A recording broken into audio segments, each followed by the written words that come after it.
dear students, welcome to Mehran Academy and YouTube channel Mehran Ali Official as well.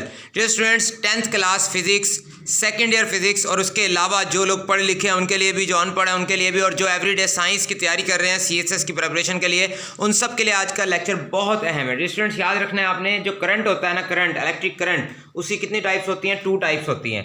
पहली type होती है direct current और दूसरी type होती है अल्टरनेटिंग करंट। तो हम इन दोनों को आज डिस्कस करेंगे। अगर आपके पेपर में सवाल आ जाए what is the difference between direct and alternating current, तो आपने इस तरह से लाइन लगाकर और ऐसे लिखना है। सबसे पहले आपने डेफिनेशन लिखनी है। क्या? A type of electric current whose polarity does not change with respect to time is called direct current। ठीक हो गया?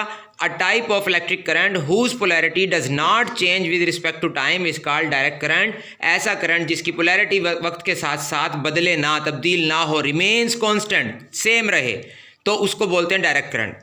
उसके बाद alternating current, you will put the heading of alternating current with marker, then you will apply this sign with marker, then you have to write its definition with ink pen। A type of electric current whose polarity keeps on changing with respect to time is called alternating current। keeps on का मतलब होता है जारी रहना, यानी कि electric current की ऐसी टाइप जिसकी वक्त के लिहाज से पोलैरिटी बदलती रहे, तब्दील होती रहे, पॉजिटिव हाफ नेगेटिव हाफ में कन्वर्ट होती रहे, उसको हम बोलते हैं अल्टरनेटिंग करंट। उसके बाद आपने फ्रीक्वेंसी को डिस्कस करना है। दोनों की फ्रीक्वेंसी की हेडिंग देकर आपने लिखना है it's frequency is 0 hertz. It's frequency is 0 hertz. Hertz का आपने नाम भी लिखना है, काम भी, यानी नाम भी और सिंबल भी। हर्ट्ज का एच छोटा आएगा क्योंकि हर्ट्ज जो है माइकल हर्ट्ज साइंटिस्ट का नेम है, तो साइंटिस्ट के किसी भी नेम को जब एज अ यूनिट यूज़ करते हैं तो उसका फर्स्ट लेटर हमेशा छोटा आता है, स्मॉल आता है। फिर आपने अल्टरनेटिंग करंट के लिए फ्रीक्वेंसी की हेडिंग देनी है और फिर आपने लिखना है इट्स फ्रीक्वेंसी इज 50 हर्ट्ज। ठीक हो गया? यानी कि अल्टरनेटिंग करंट की फ्रीक्वेंसी 50 हर्ट्ज होती है, डायरेक्ट करंट की फ्रीक्वेंसी 0 हर्ट्ज होती है। उसके बाद आपने सिंबल की हेडिंग देनी है। सिंबल की हेडिंग देकर आपने डायरेक्ट करंट के बारे में बताना है कि it is denoted by D.C, यानी DC, इसको DC से रिप्रेजेंट करते हैं। यहाँ पर भी आपने सिंबल की हेडिंग देकर अल्टरनेटिंग करंट के बारे में बताना है कि it is denoted by AC, इसको AC से जाहिर करते हैं। AC stands for what? Alternating current. DC stands for what? Direct current. उसके बाद आपने सोर्सेज की हेडिंग देनी है। डायरेक्ट करंट के सोर्सेज बताने हैं आपने कि it is produced by cells और बैटरीज। डायरेक्ट करंट जो है वो वोल्टेक सेल, गैल्वेनिक सेल्स या बैटरीज से, लेड अकोमुलेटर बैटरीज वगैरह से पैदा होता है, निकलता है केमिकल रिएक्शन के नतीजे में। उसके बाद फिर आपने हेडिंग देनी है सोर्सेज की अल्टरनेटिंग करंट के लिए और आपने बताना है कि जी it is produced by dynamo और AC जनरेटर के। अल्टरनेटिंग करंट डायनेमो या AC जनरेटर से पैदा होता है। उसके बाद आपने हेडिंग देनी है इन्वेंटर की। इन्वेंटर का मतलब मौजिद का मतलब ईजाद करने वाला। इस डायरेक्ट करंट को बनाने वाला शख्स कौन था? तो याद रखना है वही शख्स जिसने पहली बार बल्ब बनाया था, उसी शख्स ने, यानी कि Thomas Edison is the inventor of direct current. Direct current को ईजाद किसने किया? थॉमस एडिसन ने।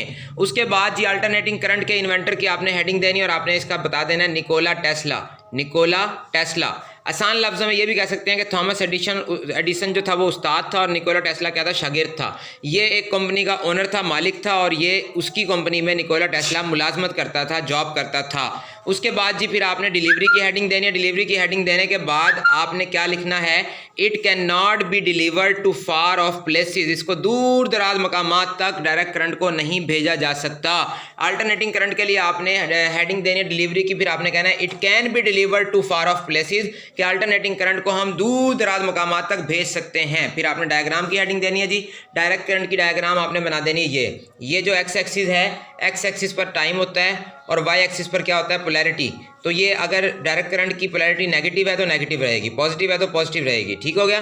उस यानी कि ये एक्स एक्सिस पर हम क्या लेते हैं? टाइम को लेते हैं, टाइम, ये छोटा टी जो आपको नजर आ रहा है। फिर आपने अल्टरनेटिंग करंट के लिए हेडिंग देनी है डायग्राम की और आपने ये डायग्राम बना देनी है। एक वर्टिकल लाइन लगानी है, एक हॉरिजॉन्टल लाइन, और उसके ऊपर एक साइन वेव बना देनी है, यानी कि upper half cycle, lower half cycle, upper half cycle, lower half cycle, upper और लोअर हाफ साइकिल मिलकर एक कंप्लीट साइकिल बनाते हैं। यानी कि यहाँ पर पोलैरिटी पॉजिटिव है, यहाँ पर नेगेटिव है, positive negative, positive negative, positive negative, ये तसलसल बरकरार रहता है, तो इसको हम बोलते हैं अल्टरनेटिंग करंट। डियर स्टूडेंट्स, आज हमने डायरेक्ट करंट और अल्टरनेटिंग करंट के बारे में पढ़ा, दोनों की डेफिनेशंस के बारे में, दोनों की फ्रीक्वेंसी और दोनों के सिंबल्स पढ़ लिए, सोर्सेज पढ़ लिए, डायरेक्ट करंट और अल्टरनेटिंग करंट के इन्वेंटर्स के बारे में भी पढ़ लिया कि किस किस ने किसने कौन सा इलेक्ट्रिक करंट ईजाद किया, बनाया, डिलीवरी के बारे में भी पढ़ लिया और डायग्राम के बारे में भी।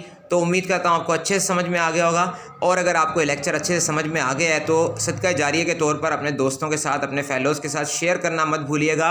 मिलते हैं नेक्स्ट वीडियो और अगर आपको ये लेक्चर अच्छा लगा तो प्लीज़ लाइक लाजमन कर दीजिएगा और अपना मोहब्बत भरा कमेंट लाजमी कीजिएगा। आपको किसी टॉपिक पर लेक्चर चाहिए तो आप मुझे कमेंट कर सकते हैं, आपको लेक्चर मिलेगा इंशाअल्लाह अज़ीज़। सुपुर्द मौला, पाकिस्तान पाइंदाबाद।